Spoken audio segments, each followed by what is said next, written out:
Hello beautiful souls, my name is Zoe and I am the singing farmer at EarthSongFarm, and I'm back here in my garden. It's an urban farm backyard with chickens and ducks and quail, and I'm enjoying a lovely mild afternoon in August, looking around at all the jobs that there are to do, but feeling very content, very joyful in the moment. So this week I've been continuing my exploration of intention and outcome and the connection between the two. And I've had a bit of a breakthrough with some understanding. So what's come up for me this week is that the outcome, which I've always heard this, the outcome is not the important part. Well, it is, but it isn't. The actual important part is how you are being in the getting there. So if you imagine you are working on a project and you're very resentful all the way through the working that you do, but you get to the end of and you achieve the goals in the project, then that's a very draining and negative energy way of being. However, if you are joyful and you are consistent and organized and you seek help, and you seek help when you need it, and you're connected, and you get to the outcome, and it might be that the outcome arrives a bit later, or it might be that the outcome isn't quite what you anticipated. Maybe it's better, or maybe it's not. But in the being, on the journey there, surely that is the more desired way of progressing through from your intention to your goals. And so that was just really my understanding this week, is that when we set our intention to achieve our goals, not only do we set the tangible, measurable outcomes, but we get to set the intention of how we're going to be in the process of getting to those goals. And that, in a way, sets you up for being able to look back and measure whether you were in fact achieving in excellence what you were aiming to achieve.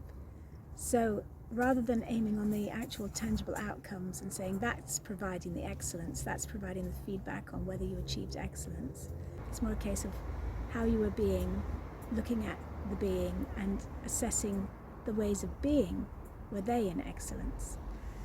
So that was my understanding and takeaways this week on my mastering leadership journey. I'm really enjoying it. I'm learning so much, and I can see that all the skills and the tools that I'm learning are going to support the work in the coaching that I'm bringing forth in the future. So also this week I have a dilemma, in that I have some tomatoes that are out of reach, and I get to find a way to harvest them because they are way high up in the conservatory, and I get to find a ladder and climb up to get them. I'm determined to get these tomatoes because they're the chocolate cherry ones, which are absolutely delicious. I keep mentioning those. So yes, if you ever want to grow tomatoes, go for those chocolate cherry ones. I keep saying that, but do get the chocolate cherry ones. All right, I'm going to go and harvest those tomatoes. Got a kitty tail. The top of my ladder, there are tomatoes. There's tomatoes at the top. At the top of my ladder are the tomatoes. Tomatoes at the top. There's a big tomato right in there. I'm going to put it in my pot. At the top of my ladder are the tomatoes. There's tomatoes at the top. So I popped out into the conservatory to add a little bit to this video this week, which is all about my tomatoes. And I've noticed that a few of my tomatoes on one particular plant have had this problem with their bottoms. So we have these little spots on the end of the bottoms of these tomatoes. There's only a few of them, but I've looked into it, and what I've discovered is that this is called blossom end rot, which happens on tomatoes, aubergines, peppers, things in the same family. And it's due to a calcium deficiency that happens with irregularities in watering.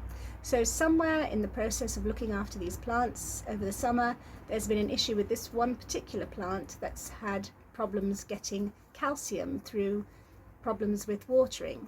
And I watered it, but it could be that there's so many leaves, I haven't trimmed back the tomato plants. Maybe the leaves have been competing for the calcium, and just this one little branch with these 4 tomatoes didn't get enough calcium.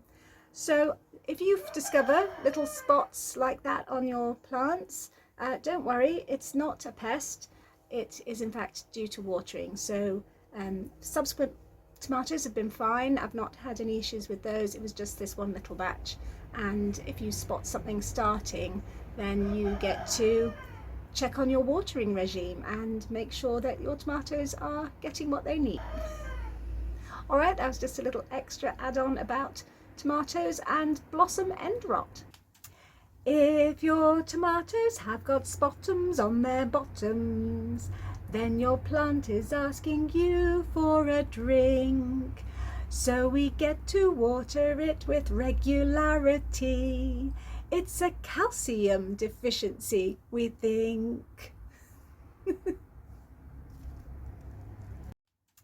If your tomatoes have got spottums on their bottoms, then your plant is asking you for a drink.